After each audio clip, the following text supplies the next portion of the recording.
truth had been revealed. And now, there was only one way out. Selena had to tell a story so compelling, so undeniably real, that the entity would let her go. She closed her eyes, steadied her breath. The entity loomed closer, shadowed tendrils curling and twisting, empty eyes fixed on her. Its whisper slithered through the air, soft, mocking. Tell me a story. Or be the story. Selena's lips trembled, but when she spoke, her voice was steady, calculated and sharp. She began.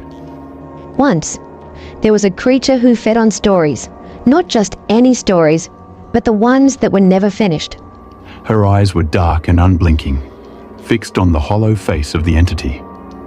It would lure in those who dared to speak into the unknown, trapping them in their own words. It devoured their voices, their memories, their very existence, until nothing remained but the whispers of what could have been. But one day, the creature made a mistake. It let someone go, thinking they were powerless. It thought erasing them was enough. It believed it would always win. But what if... Selena's voice was firmer, daring now, gaining strength. The storyteller was the one who was listening all along. What if the story was never about the creature at all, but about the ones it underestimated? The entity shifted, its hollow face flickering, shadows writhing like smoke. And what if the only way to truly trap a creature of stories was to tell the one it could never escape from? What if this story was always meant to end with me losing, just like Noel, just like Leonard? The entity hesitated, its form shivering, the firelight casting fractured shadows that stretched and recoiled.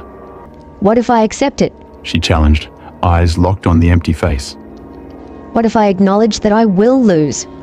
What if this is how it was always supposed to be? The air trembled, cold and brittle. The entity stilled, its whisper faltering, shadows twitching violently. But Selena pressed on, voice dropping to a near whisper, dark and knowing. Because once a story reaches its inevitable end, it is no longer unfinished. And you, creature of the unfinished, have no place in a completed tale. The fire exploded, sudden and violent, a burst of green and crimson embers that screamed as they scattered. The walls of the cabin shuddered. Will she survive? Stay tuned for the last episode of The Story on your favorite channel, Dear Fear.